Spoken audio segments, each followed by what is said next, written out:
మీ business ను develop చేసుకోవాలి అనుకుంటున్నారా? మీ పరపతిని పెంచుకోవాలి అనుకుంటున్నారా? అయితే ఓకే టీవీ ద్వారా L band, Aston band ad, scrolling ad, ad with voice overs, logo bug, video ads ద్వారా మీ యాడ్స్ ను పబ్లిష్ చేసుకోండి. సంప్రదించవలసిన ఫోన్ నెంబర్ 8520917933. అయితే సార్ బీజేపీ పార్టీ అంటే మీకు టైం ఎక్కువ లేదు బట్ 2-3 క్వశ్చన్స్. బీజేపీ పార్టీ చాలా డిసిప్లిన్తో కూడినటువంటి పార్టీ, కానీ రీసెంట్ టైమ్స్లో చూస్తున్నాము అందులో కొట్లాటలు, లొల్లిలు. ఒకప్పుడు కాంగ్రెస్ ఎట్లయితే కొట్టుకునేటోళ్ళు ఇప్పుడు బీజేపీలో అట్లా బహిరంగంగానే ప్రెస్ ముందనే గొడవ పడేటువంటి రోజులు వచ్చినాయి. సో దీనికి కారకులు ఎవరు? నిన్న కూడా అమిత్ షా వచ్చినప్పుడు బీజేపీ కొంతమంది లీడర్లను కూడా బెదిరించిండు, ఇంకోసారి అట్లా రిపీట్ చేయొద్దు అన్న వాస్తవం, అదంతా కూడా వాస్తవమే కదా. ఇటువంటి పరిస్థితి వచ్చింది. సో ప్రధానంగా పెద్ద పెద్ద పేపర్లలో అక్కడ ఉన్న వాళ్ళందరూ చెప్తారు కదా సార్, ఇన్ఫర్మేషన్ వాళ్ళు రాస్తే వాళ్ళకి దోచింది వాళ్ళు మాట్లాడితే అది సూచిందా? సాక్ష్యం ఉందా? సాక్ష్యం ఇప్పుడు 4 గోడ ఈడ మాట్లాడినామమ్మా, ఈడ ఏం మాట్లాడినామనేది అయితే ఇన్ఫార్మర్లు ఉంటారు, మాకు తెలిసిన వాళ్ళు ఉంటారు. ఎవడో యూజ్లెస్ వెళ్ళ చెప్పుకుంటాడు, పనికి మాసినోడు అంటే రాజకీయంగా ఏమాత్రం అవగాహన లేనోడు, ఏదో 4 సార్లు 100%. ఇంటి విషయాన్ని రచ్చకెక్కి ఇచ్చినోడు యూజ్లెస్ వెళ్ళను. ఒకటి లేని విషయాన్ని చెప్పడం ఆడు ఇంకా మొత్తానికే వేస్ట్ వాడు. అక్కడ 4 గోడల మధ్యన చర్చ ఉంటది ఒక కుటుంబం అన్నప్పుడు, మాట్లాడి ఉంటారు. ఏం మాట్లాడిరు? వీళ్ళు అన్నది మాట్లాడిరు. ఎట్లయితే ఎంపీలు గెలుస్తామని మాట్లాడిరు, దానికి తప్పుగా బయటకు తీసుకొచ్చి తప్పుగా ప్రచారం చేసి ఇది ఇట్లయింది అది అట్లయిందో తూట్పాట అని. అయినా ఇవాళ రేపట్లో ఏమైంది? వెంకటరమణారెడ్డి పార్టీ మారుతున్నారా అని మీరు పెట్టిరు అనుకోండి, ఓకే టీవీకి రేటింగ్ బాగా వస్తుంది, వ్యూవర్స్ బాగా వస్తారు. కానీ వెంకటరమణారెడ్డి చాలా మంచోడు అని పెట్టండి, ఎవరు చూడరు డెఫినెట్. అంటే ఇదాన్ని కూడా చేసి దాన్ని అట్లా పెట్టుకుంటూ పోతే ఎన్ని రోజులు తప్ప. అయితే వాస్తవం కాదంటారు. నేను డైరెక్ట్ గా పేర్లే తీసుకుంటా. ఈటెల రాజేందర్ గారికి బండి సంజయ్కి పడట్లేదు, బండి సంజయ్ ఓడిపోవడానికి కారణం ఈటెల రాజేందర్ అని చెప్పి స్వయాన ఆయనే ప్రెస్ మీట్ పెట్టి చెప్పడం జరిగింది. ఒక 10 రోజుల క్రితం ఈటెల రాజేందర్ గారు ఢిల్లీకి వెళ్ళి కంప్లైంట్ ఇచ్చిందే ఈటెల రాజేందర్. అది కాదమ్మా, పదవి పోవడానికి కారణం అని గిట్ట చెప్పిండేమో నాకు తెలియదు, నేను వినలేదు. ఎందుకంటే నేను పట్టించుకోను కూడా ఏది. నేను నాకు అవసరమనే తప్ప అంటే ప్రజలకు అవసరమైన ఇష్యూస్ మీదనే నేను స్ట్రెస్ చేస్తాను. నేనేమంటున్నామ్మా, ఇప్పుడు మీరు ఈటెల రాజేందర్ గారు చేయడం వల్ల పదవి పోయిందని గిట్ట అన్నడేమో కానీ ఓడగొట్టడానికి ఈటెల రాజేందర్ గారు కరీంనగర్లో పోయి ఏం చేస్తాడమ్మా? ఆయననే 2 దగ్గరలో కొట్టుకొని ఆయన పరిశ్రమ ఆయన. మరి ఆయన ఓడిపోవడానికి ఎవరు కారణం? వెంకటరమణారెడ్డి కారణం అయితే. అసలు ఈ బీజేపీ మొత్తం కూడా మోడీ గారు కారణం. ఎవరైనా ఎవరి స్వయంకృతాపరాధంతో వాళ్ళం పోతాం. నా ఇప్పుడు నేను గెలిచిన అంటే గొప్పతనం నాదే అమ్మ. ఇవాళ మీరు 15 రోజుల నుంచి మీరు అన్నారు కనీసం ఫోన్ చేస్తే కూడా ఎత్తుతలేడని తిట్టుకున్నా అన్నారు. మీరు కాదు, నేషనల్ మీడియాలో కోప్పడుతున్నారు, ఇదేం పద్ధతి, కనీసం రెస్పాండ్ అవుతలేడని. మొన్న అమిత్ షా గారి మీటింగ్ లో రోజు స్టేట్ సోషల్ మీడియాలో ఫోన్ కలిసి మరి అన్న ఫోన్లు ఎత్తండి ప్లీజ్ అని అన్నారు. ఫోన్లు ఎత్తుదామంటే పరిస్థితి ఇట్లా మిస్ కాల్ అంటే సైలెంట్ లో పెట్టి కూర్చుండే పరిస్థితి తప్ప ఒకటి మాట్లాడితే 20 ఆ పరిస్థితి ఉంది. సరే ఇప్పుడు మీరు తిట్టుకున్నామని అన్నారు అంటే ఇప్పుడు నేను మంచోనా చెడ్డోనా? అంటే తిట్టుకునేటప్పుడు చెడ్డోడైన, మాట్లాడిన తర్వాత మంచోడు. వాస్తవ పరిస్థితులు అభిప్రాయం మీది ఒక కోణం, అది రెండో కోణంలో చూసినప్పుడు అరే కరెక్టే కదా అంటారు. అదే పరిస్థితి మనకు వస్తే ఎట్లుంటది అనుకున్నప్పుడు మనం రెండో కోణంలో అర్థం చేసుకునే మైండ్. కాబట్టి నేను ఎప్పుడు రెండో కోణమే ఆలోచిస్తాను. అందుకే అంటున్నా నేను ఇంతగానం మాట్లాడడానికి కారణం రెండో కోణంలో ఉంటాం.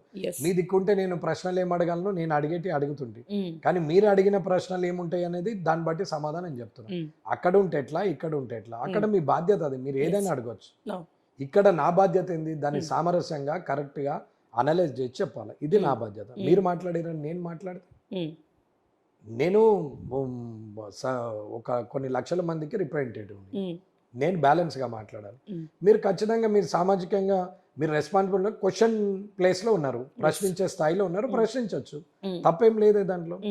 అట్లాగే ఇప్పుడు నేను గెలిచిన అంటే వాళ్ళిద్దరు అసమర్థులా అమ్మా? రేవంత్ రెడ్డి గారు, కేసీఆర్ గారు చేతగాని వాళ్ళ? అట్లేం లేదు, వాళ్ళు పెద్దవాళ్ళే.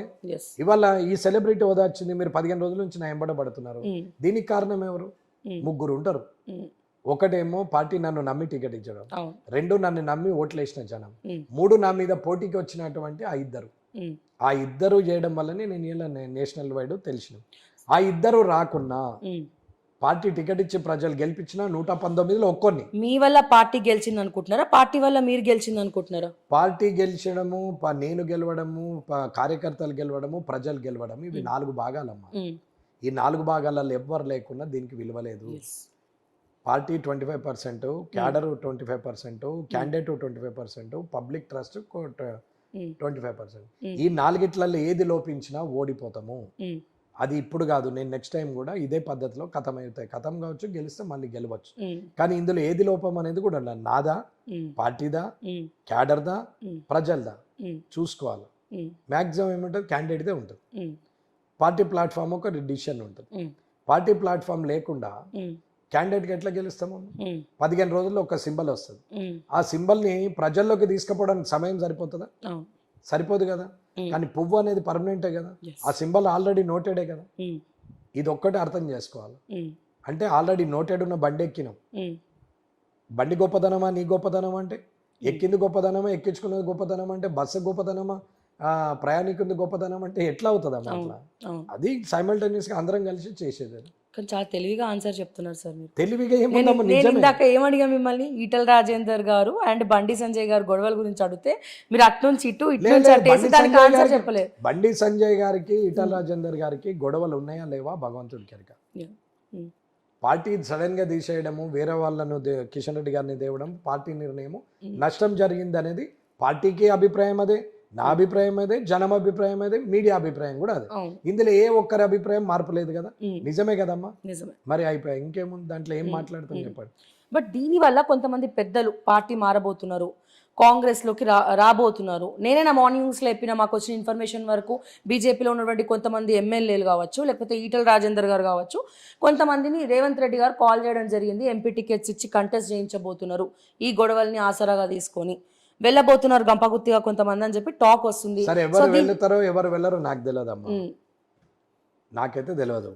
వెళ్తారని నేను అనుకోను. మీరు మాత్రం కానీ 10 సీట్లు అయితే గెలుస్తుంది అమ్మ ఎంపీ. ఇది రేవంత్ రెడ్డి గారు కూడా ఇంటుండొచ్చు ఈ వీడియో. ఛాలెంజ్ చేస్తున్న 10 సీట్లు ఎంపీ గెలుస్తుంది బీజేపీ అని చెప్తాను. ఇది ఖచ్చితంగా 100% చెప్తున్నాను. మినిమం 8 పైనే గెలుస్తుంది. 10 దాటి ఉంటుంది కానీ 10 అయితే పక్కా అని చెప్తున్నాను. పక్కా గెలుస్తుంది 8 నుంచి 10 మధ్యన. అంటే ఇప్పుడు తెలంగాణలో కాంగ్రెస్ గెలిచింది కదా, ఎంపీ సీట్లు కూడా కాంగ్రెసే వస్తుంది. ఇక్కడ బీజేపీ గ్రాఫ్ టోటల్ గా పడిపోయింది అని చెప్పి వార్తలు కూడా ఎక్కువ వినిపిస్తుంది అంటున్నారు కదా. ప్రజల్లో మోడీ గారి మీద అభిప్రాయం ఉండొచ్చు, సెంట్రల్ గవర్నమెంట్ బీజేపీ ఉందని గెలుస్తుండొచ్చు. ఇదెట్లా మరి? కాంగ్రెస్ 63 సీట్లు గెలిచిన కాంగ్రెస్కే 10 సీట్లు ఎంపీఓ, 15 సీట్లు ఎంపీఓ వస్తాయి అనుకుంటే, మరి సెంట్రల్ గవర్నమెంట్ ఉన్నది, మోడీ గారు ఉన్నారు ప్రధానమంత్రిగా, మరి ఆ సీట్లు ఎన్ని గెలవచ్చు అమ్మా? అది గెలుపు రాష్ట్రం వేరు, దేశం వేరు, లోకల్ బాడీ ఎలక్షన్ వేరు. సర్పంచ్కి వచ్చేసరికి ఒక రకంగా చూస్తారు, ఎమ్మెల్యేకి వచ్చేసరికి ఒక రకంగా చూస్తారు, ఎంపీకి వచ్చేసరికి ఒక రకంగా చూస్తారు. అనాలిసిస్ డిఫరెంట్గా ఉంటుంది. అందరికి టెక్నాలజీ ఉంది, చేతిలో స్మార్ట్ ఫోన్లు ఉన్నాయి, అందరికి అన్నీ తెలుసు, ఎక్కడ ఏం చేయాలో తెలుసు. ఎంపీకి నేను 10 సీట్లు వస్తాయంటాను, వేగ్గా మాట్లాడతానని విత్ క్యాలిక్యులేషన్ అని చెప్తాను. మళ్ళీ ఎంపీ ఎలక్షన్స్ అయిపోయాక ఇక్కడ మళ్ళీ ఇంటర్వ్యూ ఇస్తారా? మాకు కలుద్దాం. ఇక్కడ అంటే ఇది మనదైతేనేమో ఇక్కడ ఇవ్వచ్చు, ఇక్కడ కాకపోతే ఎక్కడైనా. ఓకే. మీ బిజినెస్ ను డెవలప్ చేసుకోవాలి అనుకుంటున్నారా? మీ పరపతిని పెంచుకోవాలి అనుకుంటున్నారా? అయితే ఓకే టీవీ ద్వారా L band, Aston band ad, scrolling ad, ad with voice overs, logo bug, video ads ద్వారా మీ యాడ్స్ ను పబ్లిష్ చేసుకోండి. సంప్రదించవలసిన ఫోన్ నెంబర్ 8520917933.